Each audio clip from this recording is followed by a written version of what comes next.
Ano po? Kumusta na po? Okay lang. Okay. Taga saan po kayo, ma'am? Dito po ako sa Davao na assign pero taga Negros po ako. Ah, may work kayo? Opo. Ano pa ang work niyo, ma'am? Private security ni General Sira po sa Davao. Naku, hindi pala. Ganun po ba? Opo. Ilan taon na kayo, ma'am? Kayo po, Senior na po ako. ano po yung ano po yung status niyo po? Ito, single pa rin. May work po kayo? Dati, pero ngayon wala na. Pakisagado ng ulo, share sa screen kasi putol dito lang. Oh. Ayun. Ayun. O hanggang sa ilong lang yung nakita, yung bunganga hindi. Ayan. Hindi na po yung mukha niya. Okay na yun. Okay na? Ilan taon na kayo, ma'am? 52? 62? 2 years lang ang pagitan natin. 52. 52. Ay, 50. Ay, mas matanda pala ako sa inyo, ma'am. 60 na ako eh. Okay. Oo. Senior na. Senior na po. Ilan anak niya po, sir? Bali, isa. Babae? Lalaki po. Ilang taon na po yun siya ngayon? Bali, 42 po. Okay. 17 pa lang nag-asawa na ako kayo, sir. Bata pa. Oh. Kasi yung misis ko dati, nag-Saudi rin. Tapos, bumalik na rin sa, yun lang ang nangyari, bumalik sa Pilipinas. Mayroon na rin, may kasama na siyang bit-bit. Anak. Opo. Kaya, ang nangyari nun, kinuha ko na yung anak ko, pinaaral ko hanggang sa makatapos. Naanak ka siya ng Arabo? Hindi, Pinoy din eh. Pinoy din. Ay, sabi nila may higpit sa Saudi.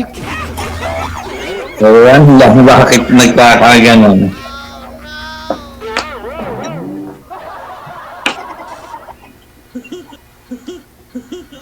Taga saan po kayo, sir? Taga-kuan ako, Pampanga. Clark. Pampanga? Opo. Ay, doon ako nag-duty dati sa Pampanga, sa Villa Julieta subdivision. Oo. Doon ako sa kuan sa Mabalacat. Oo.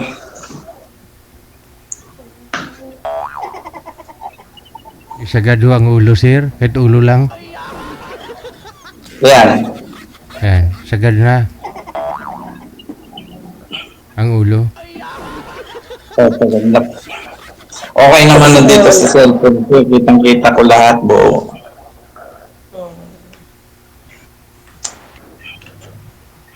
Nagtanong kayo, ma'am. Okay lang.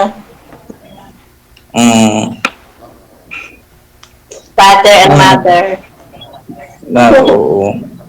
Kasi dati rin akong ex-OFW sa 1991. Bali, naging 23 years ako sa Kuwait. Ayun. Na nagkaroon ako ng sakit sa puso, umuwi na ako sa Pinas. Sakit sa puso. Buti nagaling mo yung sakit ng puso mo. Sa ngayon wala naman na akong nararamdaman. Ininto ko na rin yung mga gamot ko. Okay. Ano po yung mga naramdaman niyo po dati, sir? At nasabi niyo pong sakit sa puso yun? Oo, kasi nangyari nun di linggo, nagsimba pa ako. Tapos pag-uwi ko, may sasakyan naman ako. Dumaan ako sa Burger King. Oh. Bumili ako ng yung burger na apat na patty sa Aragos, loob. yung malaki, yung... Oo, ganun ako kumain, didikdikin ko yung didikdikin ko yung tinapay para lumiit. Kasi lagi kong ginagaya si Richard Gomez pag kumain. Ganon. May blood ka. Tapos, at that time, di okay pa. Kinabukasan, pagpasok ko sa work ko, parang iba na nararamdaman ko. Yung parang nahihirapan na akong huminga. Then, after that, nagsabi ako sa boss ko na magpadala ng ambulansya dahil parang hindi ko na rin kaya. Ayun, nung dumating ang ambulansya, tinakbo nila ako sa hospital. Talagang parang sumusuka na ako sa loob ng ambulance. Nilagyan nila ako ng yung pompa sa loob ng dila. Ayun, pagdating ko, diretso ka agad ako ng ICU. Hanggang sa na-check nila na, ayun, nagka-clog na yung kwang ko. Tagal ko rin kasi na nasa hospital at that time. Kaya, ayun. Ang ulo, sir. Isagad ang ulo, sir. Ang ulo. Ayan.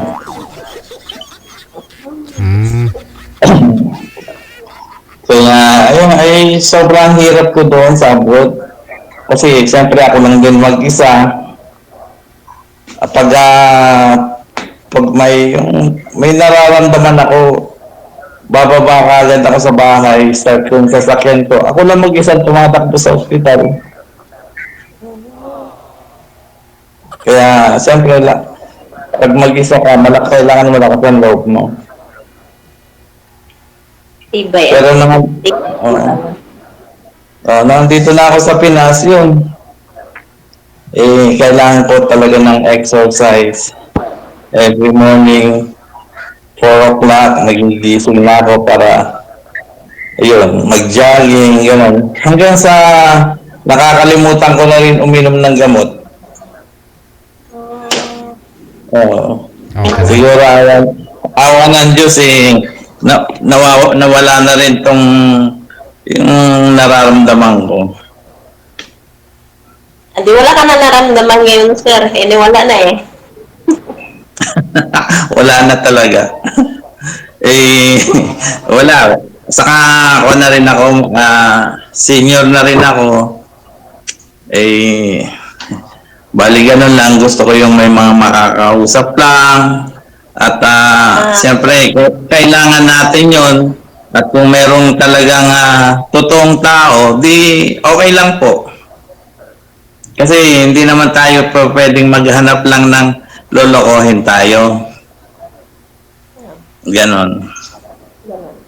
Oo, natural yun. Oo, kasi sa panahon ngayon mahirap na sa totoo lang. Maraming mangluloko, di ba? Oo. Hindi naman lahat, pero lalaki, babae, pare-pareho lang 'yan. Oo. Kaya ako kung lang gigising ng umaga, kakain, exercise. Ayun.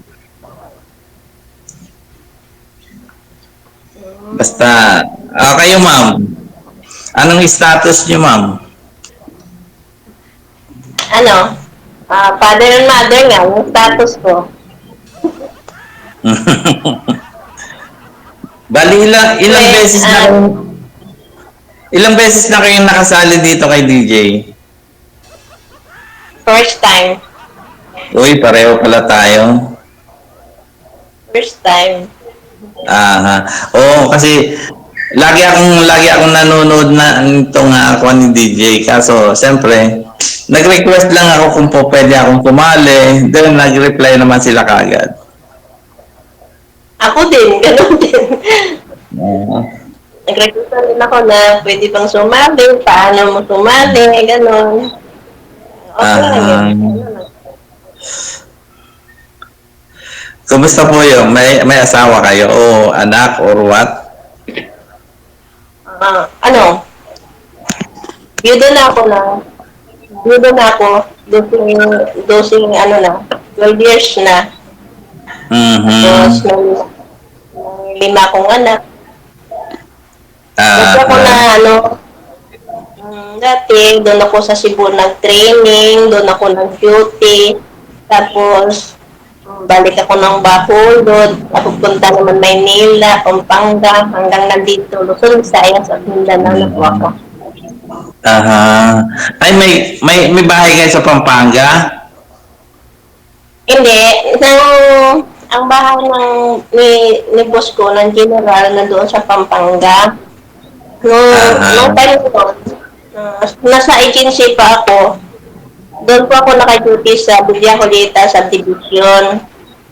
Apat Oo. na, apat na taon ang duty ko doon. Tapos, siguro nagustuhan ni General yung performance ko sa pag-duty. Kaya ginhaya niya ako na team security niya po ngayon dito sa building niya sa Davao. Wow.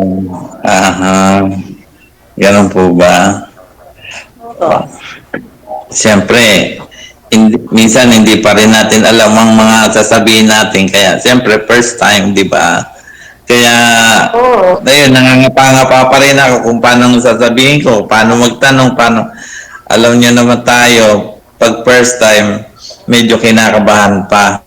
Hindi katulad ng ibang mga sumasali na paulit-ulit na nakikipaglaro na sa yung nakikipagkwentuhan na alam niya nilang dapat nilang sabihin. Kasi pag nanonood kasi ako, natawa ako ng tawa pag yung may mga kalokohan silang pinag-uusapan.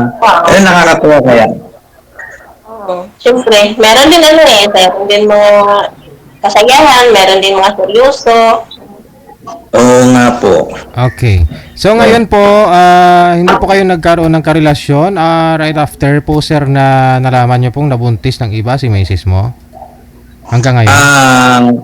At that time, nag-focus lang ako sa kasi at that time medyo nag-aaral pa ako. Nung natapos ako, tama-tama, pumunta na rin ako ng Kuwait. Hmm. Doon ako sa Kuwait. Doon ako nag-focus sa trabaho kasi doon naman sa pinagtatrabahoan ko, medyo okay naman. Kasi minsan papadala ka sa Dubai, padala ka sa Lebanon para mag-seminar, ganun. Hmm. Hindi po kayo Kaya- nagka-girlfriend doon? Sa may dalawang Kasi dekada? sa totoo lang po, ang nangyari, pagkatapos ng seminar namin, siyempre, magpapakuan yung may-ari ng nag-seminar sa amin, inuman, papainumin kami, tapos, siyempre, pagkatapos na ihahatid ako sa hotel ng driver nila, bali ganun na lang nangyari na bibigyan ako ng partner sa loob Hmm. for one day lang. Hmm. Ang magbabayad na nun is yung may-ari ng Company. kumpanya. Mhm. Oo. Ganun naman talaga eh. Ay, abaw. Iti-treat ka nila bago ka umuwi. So kung kunyari, pumunta ka ng Dubai, ano pong lahi yon yung partner sa'yo? Siyempre, nag-try din ako ng ibang lahi. Mm. Kasi, pag Pinoy, kilala ko na yung Pinoy. Oo, alam mo na yung lasa. So kung ibang lahi, sir, anong lasa, sir? Parang nga yung sa Lebanon. Oh. Sabi ko nung pagbasa, kasi siyempre, lasing ako. Hmm. Ay, di naligo ako. Pagpasok ko sa hotel, naligo na ako, nag-shower na ako. Oh. Tapos may kumatok. Mm. Parang berhen nga, puti-puti, kasi Lebanese eh. Oo. Batang-bata, 17 anyos siya. Sus. Kasi ang salita namin, Arabic doon. Oo. Kasi sa Lebanon. Tapos? Ayun, nagkaintindihan naman kami. Oh. Tapos yun, nung bibigyan ko na siya na kasi, bibigyan ko na siya ng bago siya umuwi, sabi niya, nabayaran na raw siya ng Oh. company. Oh. Ganun. Ayos lang din. Pag-uwi ko sa Kuwait, pagbalik ko sa Kuwait, Oh. ayun, dagdag trabaho dahil ako pinag-seminar, ganun lang. Mm. So sa lahat po na nakapartner sir, yung Lebanese po talaga yung medyo kakaiba sa lahat? Yun. Ay, Kasi, ang puti-puti, sa totoo lang, sobrang puti ng Lebanese ako. Ang ganda-ganda kasi parang Virgin Maria. Ay. Oo. Okay. Kaya, yun din, minsan, pag yung nakahiga ako, siyempre, iniisip-isip ko rin bakit nangyari yung gano'n. Oo. Kasi siyempre ako, nung nakauwi na ako dito sa Pinas, di ba, may sakit ako sa puso. Siyempre, naaalala ko pa rin yung mga fast na nangyari. Mm. Andun na yung Kaya ganon. halo-halo, no, na medyo masaya Oo. ka. Yun na nga oo. Kaya kahit pa paano, nung itong pagsali ko ngayon, Mm. parang masaya ako dahil nakita ko si ma'am. At siyempre, Ah. siguro hindi pa panahon, Mm. pero darating din ang araw, di ba, ma'am? Mm. Kasi bago pa lang din tayo nagkita. Alam ko ma'am, makikilala mo ang isang tao pag magkasama na kayo sa isang bubong. Mm.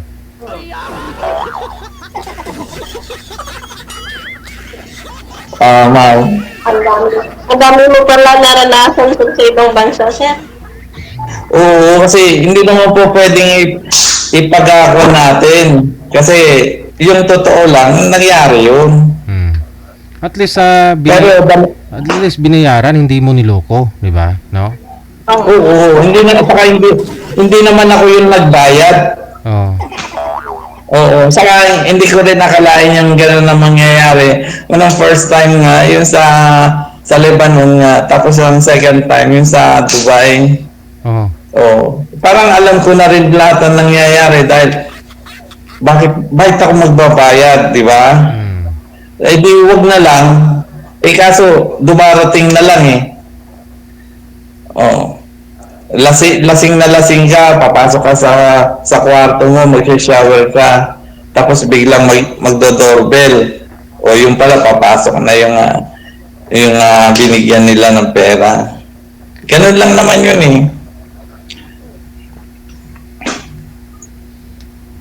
Ano ma'am? Parang medyo nakuhaan kayo, ayun ko ba? Parang nabigla kayo sa sinabi ko. Pero okay lang ma'am yun dahil friend muna tayo hanggang hindi pa kita masyado kilala, di ba? Mahirap naman yung susunggab ka kagad nang hindi mo kilala yung tao. Baka mamaya ipatumba mo ako, problema pa. Wala, hindi naman yun sa ganon. Kaya, ganun. Siyempre, naranasan ko na itong ganito. Masaya pala. Nawawala yung stress mo sa buhay. Kasi, paggising mo, yun, magwalis-walis ka lang dito sa bahay. Ganun. Mahirap kasi yung ikaw na mag-isa sa bahay mo, walang kausap, no? Yun lang, manood ng TV. Pinapanood ko lagi itong yung ako ni DJ. Kaya, yun. Kasi bihira naman ako lumabas dito sa bahay. Dito lang ako lagi nakakulong sa loob. Nagkukuting-ting ng kung ano-ano dahil alam mo, may mga dapat akong ikabit sa mga dito sa bahay. Ako na mismong gumagawa, hindi na ako kumukuha na nga yung upahan ko. Kaya ganun, kahit pa paano, nakakatuwa din kasi ikaw mismo yung gumagawa. Kasi alam mo naman pag yung nagpapagawa ka, minsan hindi mo magugustuhan yung gawa. Oo nga. Oo, kasi Ika po, hindi ko, naghapunan na po ba kayo, sir? Naghapunan na po opo. ba kayo? Tapos na po, ma'am. Kuha na ngayon, alas 9 na eh. No? 8:30 pa, 8:38. 5:30. Natapos na, kanina pa ako kumain ng dinner. Yung anak niyo po ba, sir, may mga isawa na rin, may apo na po kayo? Wala. Yun ang hindi ko alam kung totoong lalaki yung anak ko dahil matanda na. Ganyan. Focus lang din siya sa trabaho. Mhm. Saan po siya ngayon? Nasa Cavite po ngayon. So mag-isa lang po talaga kayo dyan. Opo. Saan hindi na po kayo nagtatrabaho, sir? Saan po kayo kumukuha ng source mo? Ay, syempre, yung mga, di ba senior na ako, Oo. may mga income din ako, konti. Oo. Kaya kahit pa paano, may pambayad ako ng kuryente, tubig, yan, saka may pambili rin ako ng pagkain ko. Kasi hindi na ako bumibili ng yung mga gamot ko. Oo. Kaya ganun. May mga ako naman yung mga kapatid ako, mga kuwan ako. Minsan pumupunta rito.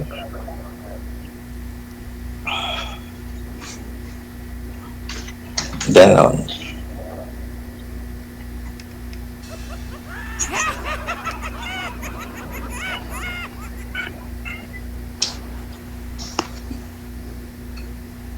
Ano ma'am? Magsalita ka ma'am.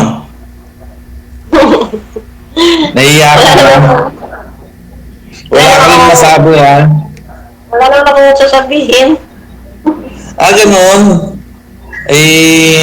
Kung wala kayong sasabihin, paano yun? Sayang ang oras natin. Ay, ano pa ang sasabihin ko? Siyempre, Total naman ma'am kung nahihiya kayo dito, pwede nyo naman akong kontakin.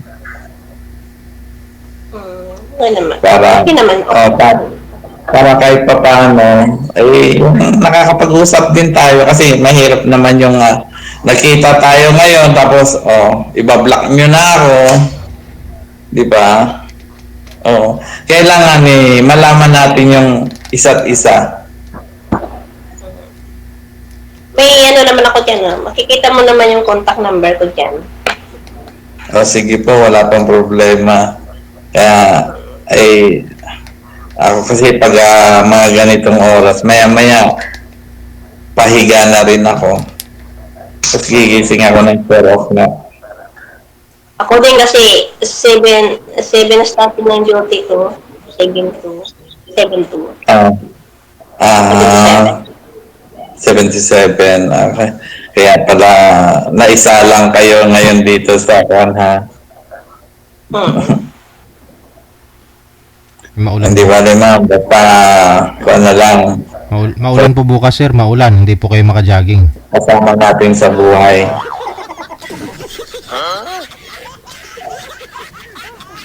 Sige sir, kung gusto mo nga makausap ako, contact mo na ako sa number ko. Meron naman akong Okay po. Wala pong problema, ma'am. Basta kayo. Magbabay na ako. Okay, no problem. Salamat po sa oras. Good luck. Okay, thank you po. Sige, bye-bye. May gustong kumuha ng account ni sir, oh. Bakit to, ma'am? Sino ito? Si DJ, kunin ko FB ni sir. Hindi po pwede. Hindi ko alam yung Facebook niya eh. Siya lang po pwedeng magbigay nun doon sa kausap niya. Pwede rin hindi. Choice niya po yun kung ibibigay niya o hindi. Kung like niyo po si sir, kung gusto niyo po siya, pwede niyo po i-mind dyan sa comment. Kasi sigurado reviewin niyo po itong live natin ngayon. Ngayon, pag nakita niya na minain mo at natipuhan ka niya, sigurado re-reviewin niya yung profile, no, ninyo na mga nag-mine. siya na po mismo mag-PPM nun. Mas okay yun, di ba? Kasi nga po pag magpa-line up po kayo dito, di ba, hinihingi lang po namin pangalan, edad, saka lugar. Hindi po namin hinihingi yung mga Facebook. Never po kami humingi ng mga picture o mga PSA certificate, ano, wala. Pangalan, edad, saka lugar, no? Yun lang po hinihingi namin para mahanapan kayo na makamatch. Tapos, doon na po tayo magkakilala sa live. Kaya tinatanong po natin yung mga background ninyo, yung mga pinto ng buhay ninyo. Yun po yun. Sa ulitin, hinihingi po namin dito sa mga nagpapaline up, pangalan, edad, saka lugar lang po, ha? Hindi po namin alam kung may Facebook sila, kung ano talaga totoo nilang pangalan. Kasi live po ito, nasa kanila na po yan kung magsisinungaling ho sila o hindi. Oh. Kasi baka ho may makakilala sa kanila, tapos nagsisinungaling sila dito. O sino ba naman yung pagtatawanan? Ako po ba? O, sila naman. Sino ba yung pag-uusapan? Sila naman. O diba? Ganun lang po yun. Sige ho, no, i-mind nyo lang po si sir kung gusto ninyo, no, kung like nyo si sir, siya na po mismo na mag-PM sa inyo, no, mag-add friend sa inyo sa Facebook. Kapag nakita niya po yung mga comment ninyo dyan na gusto nyo po siya i-friend, gusto nyo makuha yung Facebook, may nag-comment din kanina, akin ka na lang sir, may ganun eh. Ngayon ho, kung makita po yun ni sir at yan, ni-review niya yung profile mo, oh, dapat po nakapublic yung mga picture mo dyan maganda. Oo, para pag nakita ko kayo ni sir, siya mismo mag-add friend sa'yo. Yun lang po yun. Yung mga tinatago mo mga filter, yung mga picture na maganda.